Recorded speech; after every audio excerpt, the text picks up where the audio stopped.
찬송으로 감옥문을 연 이 놀라운 기적은 빌립보에서 일어났습니다.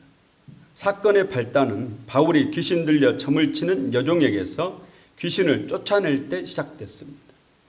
이 여종은 보통 점쟁이가 아니에요. 귀신이 들려서 점을 칩니다.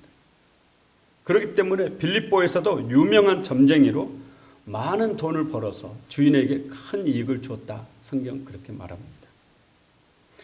그런데 바울 사도가 예수 이름으로 귀신을 쫓아낸 겁니다. 귀신이 나가니까 이 여종이 더 이상 신령한 게 없어졌어요. 여러분, 귀신은 신령한 존재잖아요. 근데 귀신이 나가버리니까 더 이상 점을 쳐도 맞질 않는 거예요. 신령하지가 않는 거예요. 여기에 주인들이 분노한 겁니다. 이 주인들이 사람 같으면 이 여종에게서 귀신이 나갔으니까 얼마나 고마워해야 되겠어요. 귀신을 쫓아줬으니까 오히려 고마워해야 되죠. 그런데 이 주인들이 악하기 때문에 여종의 삶이 어떻게 되든 너야 귀신이 들리든 죽든 말든 나는 돈만 벌면 된다라는 이런 사고방식을 가지고 있는 악한 사람들이었어요. 이 악한 자들이 바울과 실라를 고소했죠. 고소 내용을 보면 이들이 악한 자라는 것을 분명히 알 수 있습니다. 이 사람들이 바울과 실라를 고소한 주된 내용이 뭐예요? 내 여종에게서 귀신 쫓아가지고 더 이상 점을 못 치고 나는 돈을 벌 수 없게 됐다. 이게 진짜 이유거든요. 그런데 이들의 고소 내용을 보면 이 사람들은 유대인이다라는 거예요. 이게 무슨 말이냐면요. 당시에 로마에서 유대인들이 폭동이 일어났습니다. 그래서 로마 황제가 모든 유대인들은 로마에서 떠나라고 추방령을 내렸죠. 그래서 브리스길라와 아굴라도 로마에서 쫓겨나는 거 아닙니까? 이 소문이 온 지역에 다 나 있어요. 그래서 모두가 다 유대인들을 싫어합니다. 이들이 유대인이다라는 거예요. 유대인이다. 첫 번째. 두 번째는 우리가 받지 못할 풍속을 전한다라는 거예요. 우리 로마 사람들이 받아들일 수 없는 그런 풍속을 전한다라는 얘기. 그리고 이들이 빌립보 성을 심히 요란하게 한다. 진짜 이유는 뭐예요? 내 여종에게서 귀신 쫓아가지고 나 더 이상 돈 벌 수 없게 됐다. 이게 진짜 이유인데, 그런데 그렇게 얘기하면은 오히려 본인이 부끄러우니까 다른 것을 빌미로 해서 트집 잡아서 이들이 유대인이다. 실제적으로 주된 고소 이유 중에 하나가 이들이 유대인이다 이겁니다. 왜냐하면 이 자리에는 바울과 실라 외에도 누가와 디모데도 있었습니다. 그런데 의사인 누가는 헬라인이에요. 디모데도 아버지가 헬라인이에요. 그래서 그들은 고소하지 않은 겁니다. 바울과 실라만 고소를 합니다.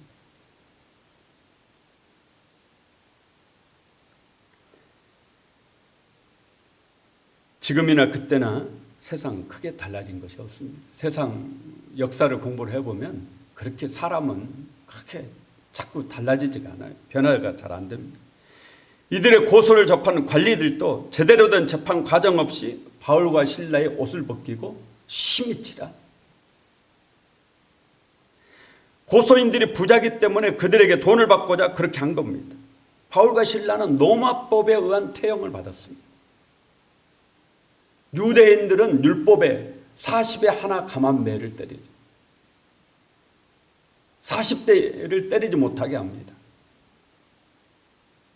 인간의 존엄성과 40대를 때렸을 때 그 사람의 생명에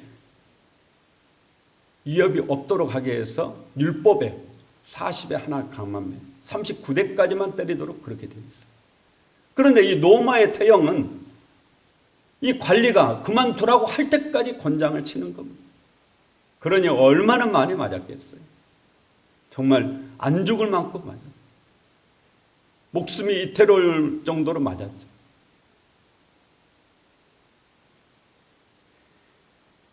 그리고 발에 착고가 채워져서 빌립보 지하 감옥에 갇혔습니다. 온몸은 지끈지끈 아파오죠. 발에 착고는 살을 파고들어 조금만 움직여도 그 통증이 말로 닿을 수 없을 만큼 아픕니다. 다른 사람 같으면 불평하고 원망하고 난리가 났을 겁니다. 하지만 바울과 실라의 믿음은 여기에서 진가가 발휘됩니다. 믿음은 위기의 순간에 빛이 나는 거죠. 우리가 어두워야 촛불이 빛나죠. 어두워야 밤하늘에 별이 보이죠.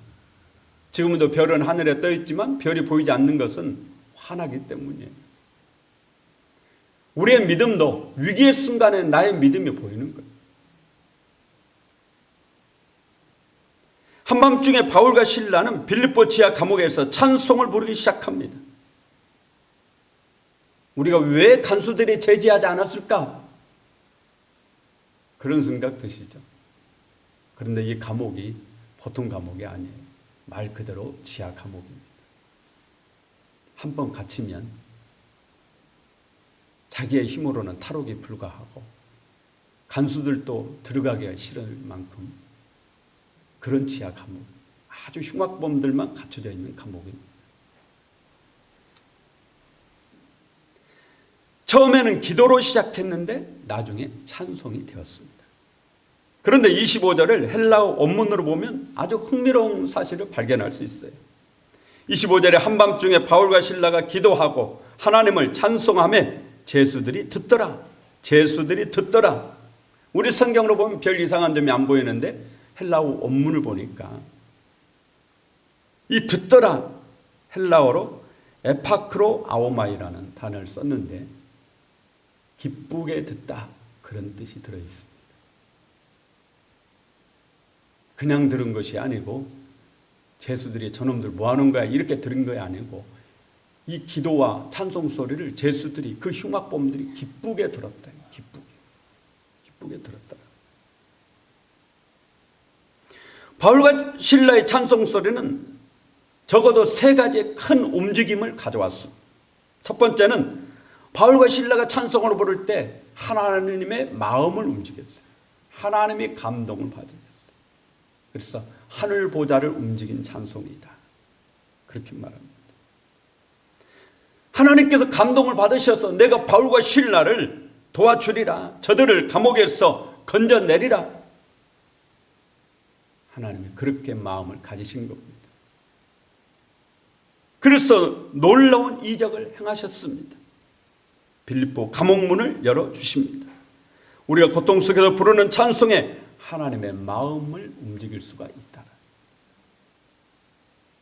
여러분이 이 찬송이 보통 찬송이 아니잖아요. 그러지 않습니까? 정말 너무너무 많이 얻어맞고 억울하고 분통하죠. 그리고 지금 지하 감옥에 갇혔는데 내 힘으로는 어떻게 앞으로 미래의 소망이 보이지 않습니다. 그런데 그 속에서 찬송을 불렀다라는 것은 이건 보통 찬송이 아니에요.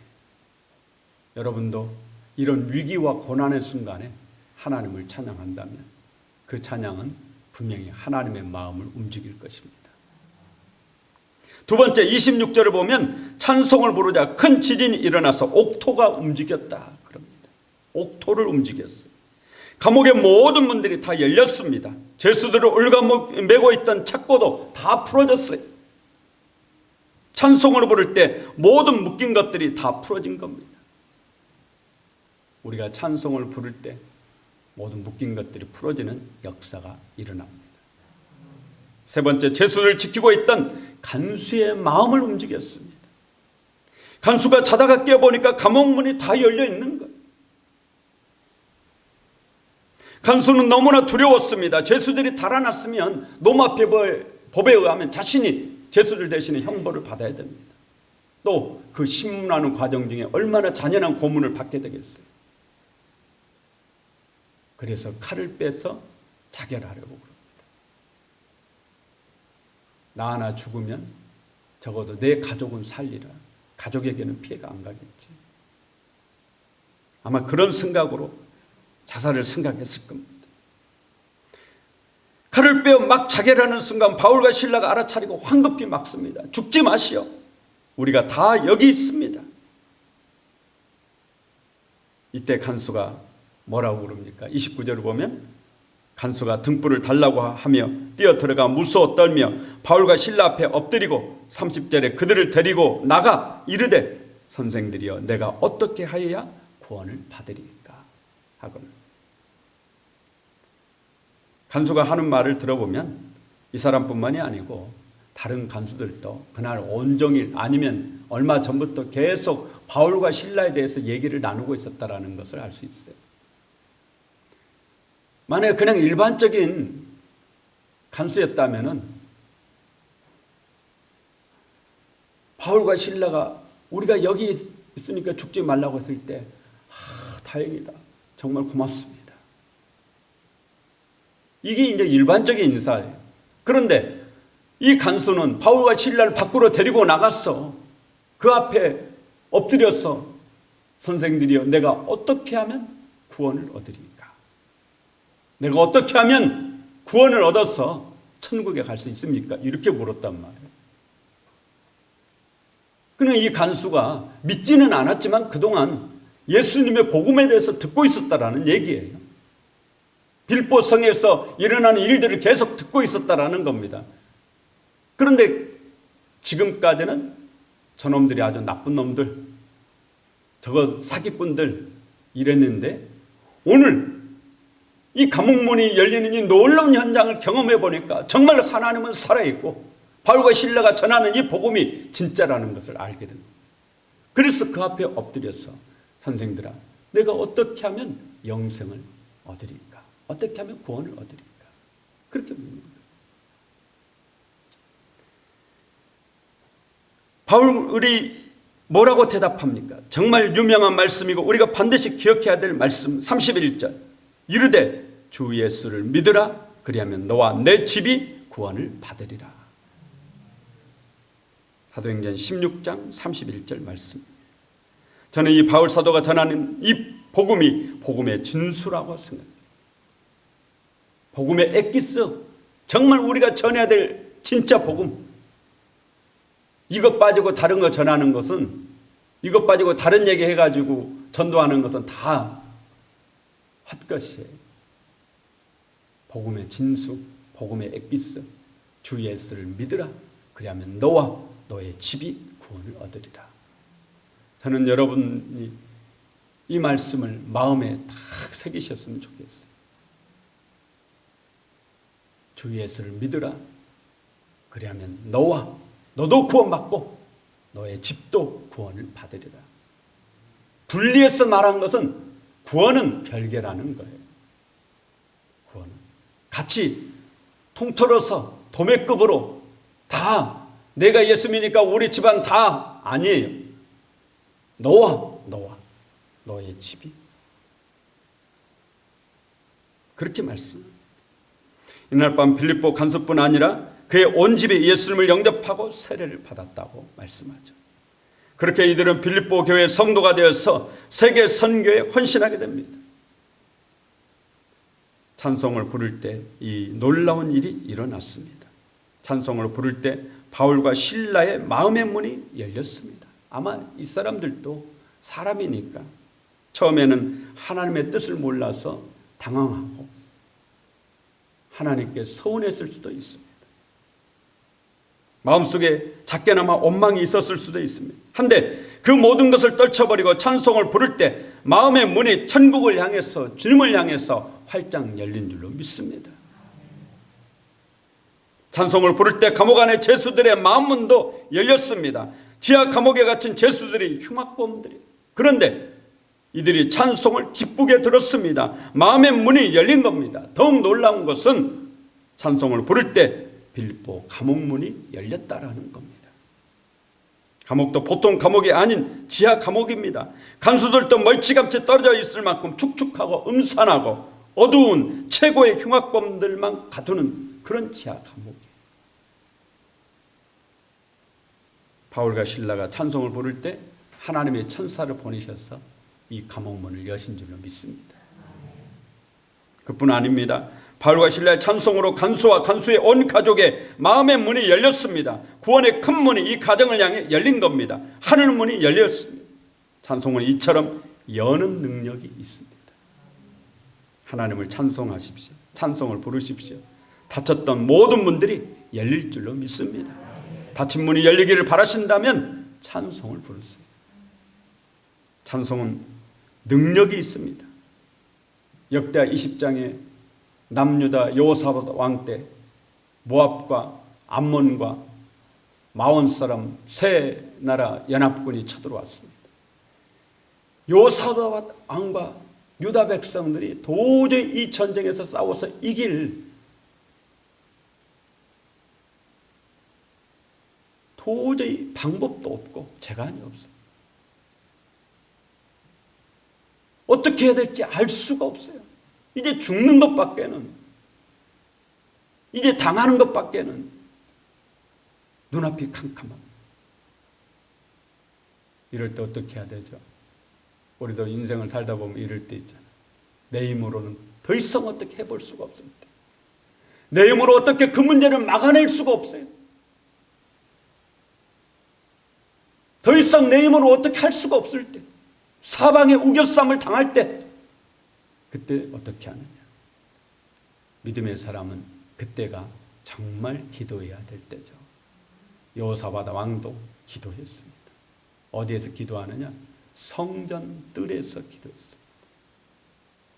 성전 뜰에서 기도하는데 이 얘기가 소문이 쫙 나니까 백성들이 전부 다 몰려온 거예요. 남자도 여자도 어린아이까지 남녀노소 다 왕이 기도한다고 하니까 다 위기 때는 혼자 기도하는 것보다 합심으로 함께 기도할 때 하나님이 그 기도를 들으시죠. 하나님께서 이 기도에 응답하셨어요. 그래서 내 사람 야시엘을 통해서 하나님의 응답을 받게 됩니다. 너희는 두려워하지 마라. 이 전쟁은 여호와께 속한 것이니. 누구의 고백이죠? 전쟁은 하나님께 속한 것이니 다윗의 고백이에요. 다윗의 고백이지만 다윗만의 고백이 아니고 저와 여러분의 고백이기도 합니다. 전쟁은 누구에게 속했다고요? 하나님께 속했다. 전쟁은 여호와께 속한 것이니 너희는 두려워하지 마라. 기도의 응답을 받은 이 이스라엘 백성들이, 이 유다 백성들이 다음날 전쟁터에 나가는데 고라 자손이 원래 노래하는 찬양대, 고라 자손에게 거룩한 세마포 예봇을 입히고 군대 가장 앞에 세워서 찬송을 부르며 나가게 합니다. 그런데 찬송을 부를 때 하나님이 역사하시는 거예요. 찬송을 부를 때 하나님께서 성경 보면 복병을 두어서 적군들을 치셨다 이렇게 말하는데 그 뒤에 보면은 모압 사람과 암몬 사람이 이 세일산 사람들을 치고 또 나중에 모압과 암몬이 서로 갇혀서 서로가 서로를 죽이는 거예요. 그래서 가서 보니까 피 한 방울 우리는 안 흘리고 가서 보니까 다 시체만 널려져 있어요. 얼마나 많은 사람들이 죽고 전리품이 얼마나 많았던지 하루에 다 걷어들이지를 못하고 3일에 걸쳐서 전리품을 걷어들였다. 성경 그렇게 말합니다. 그리고 4일째 되는 날, 넷째 날, 이 승리한 이 골짜기에서 온 유다 백성들이, 왕과 유다 백성들이 온갖 악기를 다 동원해서 하나님을 찬양합니다. 그리고 이 골짜기를 승리의 골짜기, 찬송의 골짜기라고 해서 브라가 골짜기라고 그렇게 부르죠. 브라카, 복덩어리, 또 다른 뜻으로는 찬송하다, 찬송 그런 뜻이 있습니다. 그러니까 찬송을 부를 때 뭐가 온다라는 얘기예요. 복이 온다.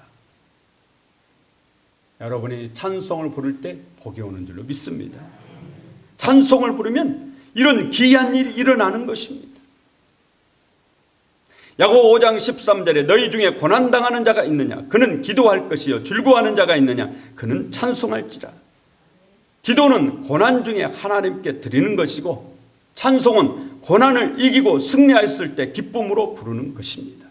그런데 바울과 실라는 또 여호사밧과 유다 백성은 이들이 처음에 기도를 시작해요.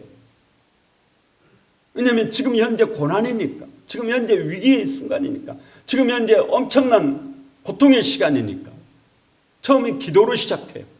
그런데 이 기도가 응답의 확신이 왔을 때 찬송으로 바뀝니다. 현실은 아직 감옥에서 나가지 않았어요. 그렇지만 바울과 실라가 기도하는 중에 응답의 확신이 오는 거예요. 하나님이 함께 하신다라는. 여호사밧 왕이 하나님의 음성을 들었단 말이에요. 전쟁은 하나님께 속한 것이니 너희는 두려워하지 마라. 내가 너희를 도와주리라. 그 순간 찬송으로 바뀝니다. 현재는 적군과 싸워서 이긴 것이 아니에요. 그런데 기도가 찬송으로 바뀌는 거예요. 왜냐? 이게 바로 믿음이기 때문입니다. 히브리서 11장 1절에 믿음은 바라는 것들의 실상이요 보이지 않는 것들의 증거다. 믿음은 미래에 일어날 일을 현재의 일로 받아들이는 겁니다. 아직 전쟁에서 이긴 것이 아니에요. 그러나 이미 하나님께서 승리를 약속하셨기 때문에 승리한 거나 똑같아요. 아직 감옥에서 나간 것이 아닙니다. 그러나 이미 하나님 나와 함께 하시니까 감옥에서 나간 거나 안에 있으나 똑같다. 그렇기 때문에 기도가 찬송으로 바뀌는 겁니다. 오늘 저와 여러분에게도 이런 놀라운 역사가 있기를 원합니다. 우리는 찬송을 부를 때 어떤 일이 일어나는지를 성경을 통해서 분명히 배웠습니다. 이 시간 여러분 마음속에 앞으로는 항상 찬송을 불려야 하겠다는 그런 결심이 서기를 원합니다. 찬송을 부르면 기적이 일어납니다. 혹 우울증으로 고생하시는 분 이 자리에 계신다면 예배 끝나고 돌아가는 순간부터 항상 차 안에서 찬양이 울려 퍼지도록 찬양을 틀어놓으시고 집에 가서도 항상 찬송을 틀어놓으세요. 마귀가 가장 싫어하는 것이 찬송이에요. 마귀에게는 트라우마가 있어요. 아픈 상처가 있어요. 사단에게 아픈 상처가 뭐예요? 사단은 과거에 뭐 하는 사람이에요? 뭐 하는 존재였어요? 하나님 앞에서 찬양하는 찬양대 대장이었어요. 그렇기 때문에 사단의 가장 아픈 트라우마가 찬송, 가장 싫어요. 그러므로 여러분 가정에서 찬송을 늘 틀어놓으시면 귀신도 마귀도 다 떠나가는, 어둠이 빛으로 변하는 겁니다. 마음속에, 내 마음속에 지금 어둠이 있어요. 슬픔이 있어요. 이런 분들도 찬송을 계속 들으면 내 마음속에 있는 어둠이 떠나가는 겁니다. 왜냐? 가장 싫어하니까요, 찬송을.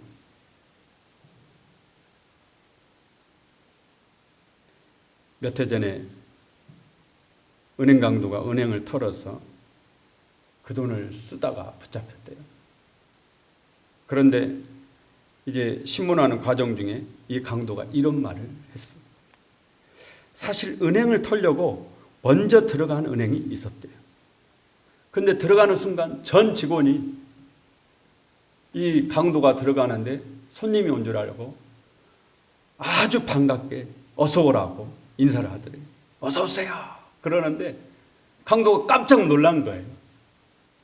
너무 소리가 크니까 깜짝 놀래가지고 주눅이 들어가지고 한쪽 귀퉁이에 가가지고 고민을 했답니다. 내가 언제 강도로 변신을 할까? 그렇잖아요. 강도로 변신을 할 때가 있을 거 아니에요. 내가 언제 강도로 변신을 할까? 이렇게 고민을 하고 있는데 청원경찰이 가까이 오더니 아주 친절한 어투로 선생님 혹시 뭐 도와드릴 일이라도 있을까요? 그러면서 더 바짝 다가서는데 자기도 모르게 아니요 그러면서 은행 밖으로 뛰쳐나갔대요. 그리고 그 옆에 은행을 가서 털었다고. 우리나라에서 실제로 은행을 턴 강도가 그랬다라는 거예요.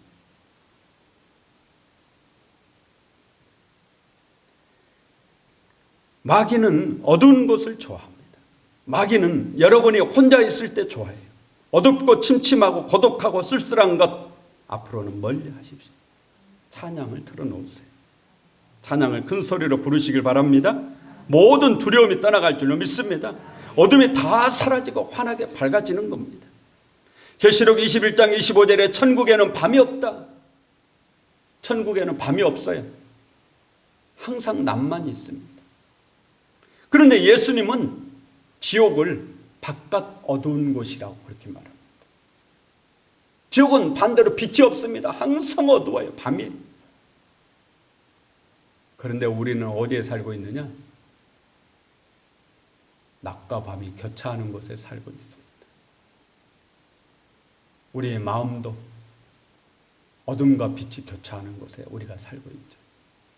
그렇잖아요. 그렇기 때문에 우리가 찬양을 들으면 낮이 되는 거예요. 마음이 밝아지는 겁니다. 빛이 되는 거예요. 그런데 내가 음습하고 어둡고 악한 길로 가고 죄된 삶을 살고 이렇게 되면 마음이 자꾸 어두워지는 거예요. 마귀가 그곳에 있어요. 그런데 찬양을 딱 듣는 순간 빛이 비춰져서 마음이 환하게 밝아지는 거예요. 우리는 현재 천국에 가지 않았어요. 천국은 앞으로 우리가 갈 곳이기는 하지만 아직은 천국에 가지 않았어요. 그렇기 때문에 이 땅에서 우리가 지금 낮과 밤이 늘 교차하잖아요. 낮과 밤. 찬양을 부를 때 낮이 될 줄로 밝아질 줄로 믿습니다. 그러므로 늘 찬송을 부르면서 사셔서 오늘 이 하나님의 신비하고 귀한 일들이 여러분 앞에도 펼쳐지기를 예수 이름으로 축원합니다.